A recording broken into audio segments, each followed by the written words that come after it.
O Milton chegou. O Milton chegou e o Brasil acordou. A esperança de verdade, olhar de criança. Agora podemos ver um futuro melhor. O Milton chegou, e o Brasil acordou. A esperança de verdade, olhar de criança. Agora podemos ver um futuro melhor. O Milton chegou, o Milton chegou, em 2018, já lo sabem.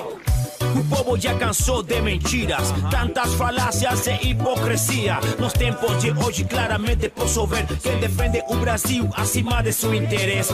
Uma nova onda tomou conta do Brasil, de forma espontânea como jamais se viu. A honestidade chegando, voltando à cena. Por isso Bolsonaro é clamado onde chega. TV, rádio, revista, jornal, artistas, atores da Globo passam mal. Mamaram na teta do governo marginal. Boquinha vai secar, tá ligado, passam mal. Olha que progresso, Eu quero pro meu país. Bolsonaro